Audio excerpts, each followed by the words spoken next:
My name is Masood. I have heard many stories and memories from the elders and the older people of the village about jinn and supernatural creatures from many years ago. However, this event dates back to the summer of 2021, about 3 years ago, when it occurred in my ancestral village. It was the last village surrounded by high mountains where the road ended.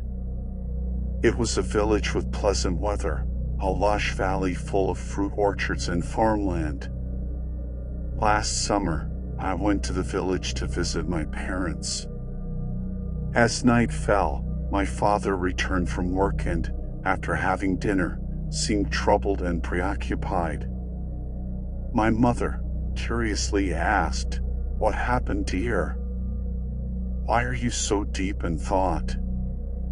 Did something happen?" My father replied, "No, dear, it is nothing special. It is just that something has happened in the village which has been on my mind after hearing about it." When my father saw that we were eager to hear the story, he began to speak and said, "Today, I was sitting in the shop when my friend Mora came to me with a broken face and a troubled look. I had not heard from him for a long time. When I asked about his condition, he said, 'I am not well at all and I just came from the doctor.' I asked him why he went to the doctor, and he said, 'Everyone in the village knows what happened to me and how I came close to death. How did you not hear about it?' He complained a bit, and I comforted him and said, 'You know that we rarely see anyone from the village.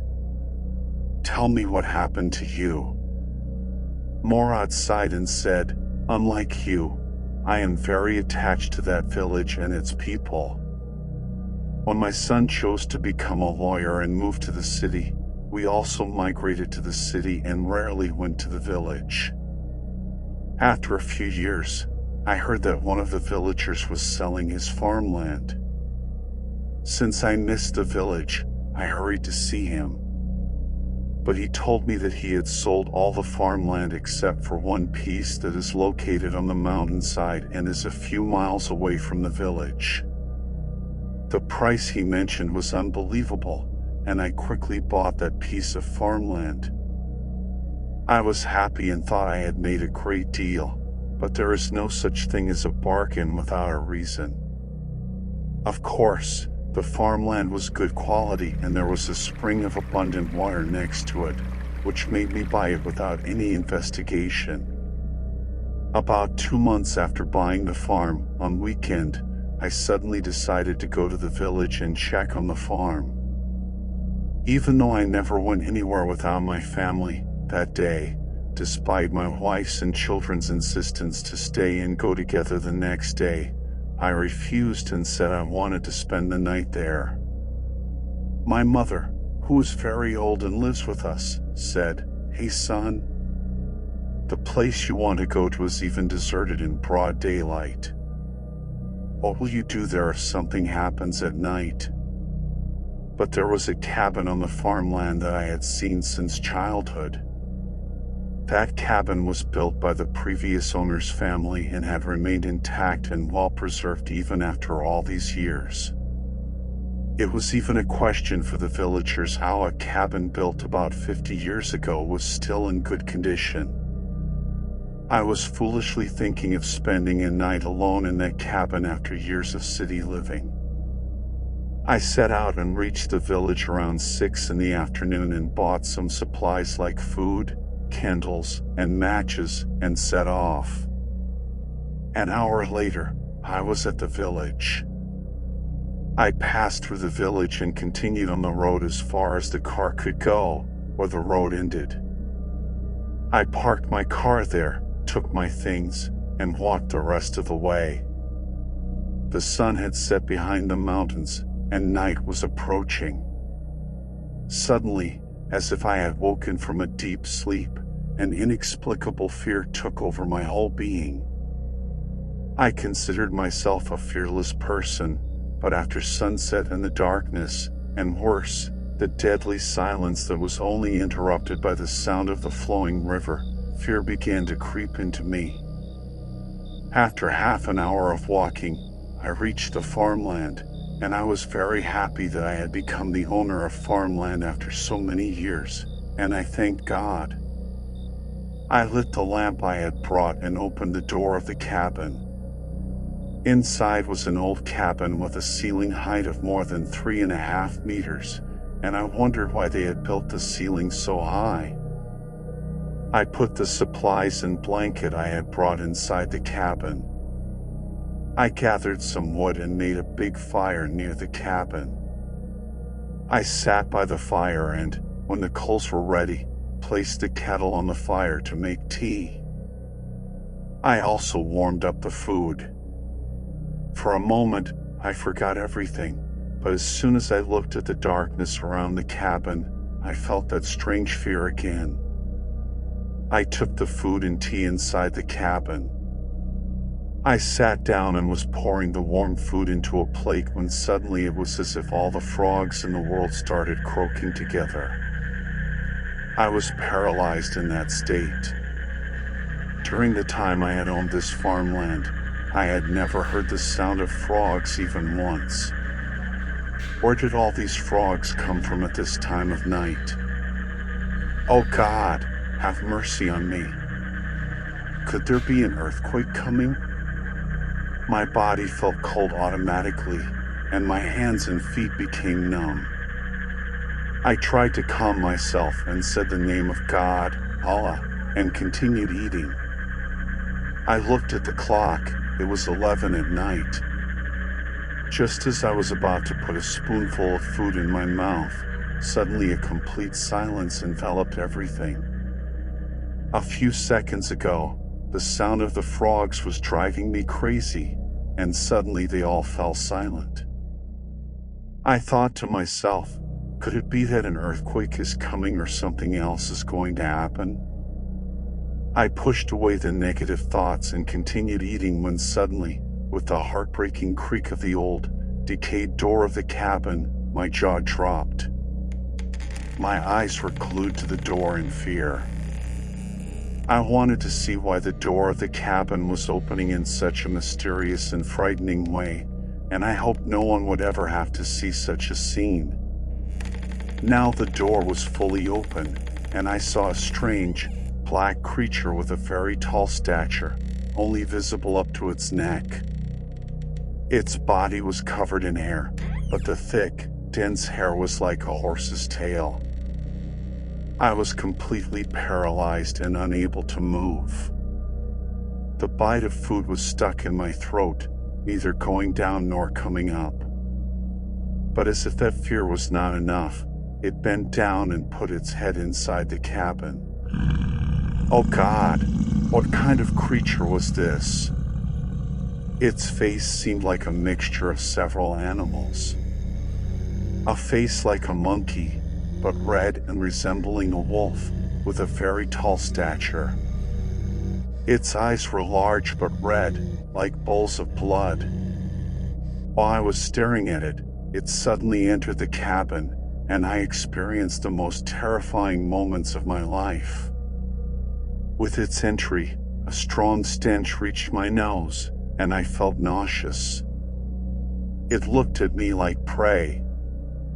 It walked slowly towards me, and when it got close, it circled around me a few times and stood behind me. Suddenly, I felt a heavy weight on my shoulders, as if my spine was being crushed. I could not even cry, and at that moment, I was certain I was going to die. I thought to myself, I wish I had at least seen my son's marriage before I died. I do not know, but it seemed that God heard my voice, and I gradually felt that the heavy weight on my shoulders was being lifted. A few moments later, I heard its footsteps again and realized it had passed by me and was heading towards the cabin door. When it reached the door, it turned exactly like a human and looked at me.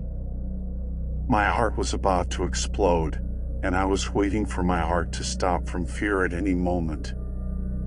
Oh God, what kind of creature was this? It had ears like a fox, a snout like a wolf with very large fangs. It gave me a menacing look, showed me its teeth, and with a final warning-like gesture, it left through the cabin door. It took me a few minutes to return to normal after it left. I thought maybe I had been dreaming, but the open door of the cabin showed that it was neither a dream nor a vision. I tried to get up and, with the flashlight I had, looked around the cabin. The creature had completely disappeared into the darkness. Once I was sure it was gone, I abandoned the cabin, the food, and everything, and preferred to run rather than stay. I ran to the village, and when I arrived, I was out of breath. I spent the night in the village and the next morning went to get my car and returned to our city. I had a high fever for a week and was delirious in my sleep. Some time passed after that event. One night, when few young relatives came to our house, they asked me about this incident. I told them everything. But after hearing my story, they mocked me. One of them, named Karosh, looked at me and said, "Hey Morad, you are a coward. If that creature you speak of really exists, if I go with you to that cabin, that creature will not dare to appear out of fear." They were talking nonsense and laughing, and I was thinking to myself, God forbid these kids face that creature. But Karosh was insistent and finally urged that if I was telling the truth, we should go there together on the weekend and spend the night. This way, you can also take care of your farmland, and I will beat down that creature so you can get rid of it. Then he started to laugh. Unfortunately, I agreed, and that weekend, my friends Ali, Karosh, Mehdi, Hamed, and I headed towards the village. It was dusk when we arrived, and Karosh lit a large fire and threatened the creature, which he could not see, with loud shouts. With his threatening sounds, the entire valley echoed in silence, and I smiled on the surface, but my heart was in turmoil. After dinner, they started dancing around the fire, but suddenly the sound of frogs started again. Karosh looked around, stunned and scared. A few minutes later, from the heart of the darkness and behind the trees by the spring, a large shadow, growing larger by the moment, approached us. It was the same creature I had seen before. I was stuck by the fire, and I heard Karosh's voice, who was fleeing and calling for help from a distance. The others were also fleeing, but it seemed that the creature had no interest in anyone else and was coming straight towards me. In a state of intense fear, I grabbed a piece of wood from the fire and held it towards the creature, but it let out a growl that made the wood fall from my hand and struck me so hard in the chest that I lost my breath. I only remember falling beside the spring. As I tried to get up, it spun me in the air and slammed me to the ground. The last thing I remember is feeling an intense burning sensation in my body. When I opened my eyes, I found myself in the hospital. My wife and children had cried so much that their eyes were swollen. I looked weakly and saw that my whole body was bandaged. A nurse came shortly after and said, "When they brought you here, we did not think you would survive. Several of your bones were broken, and you had severe internal bleeding. Only God knows the pain I endured to get back on my feet." Karosh also spent 3 months under psychiatric care in the hospital, didn't talk to anyone, and became a recluse. After these events, I abandoned the farmland, and due to the spread of this news in the village, no one dares to go near that farm, let alone buy it from me.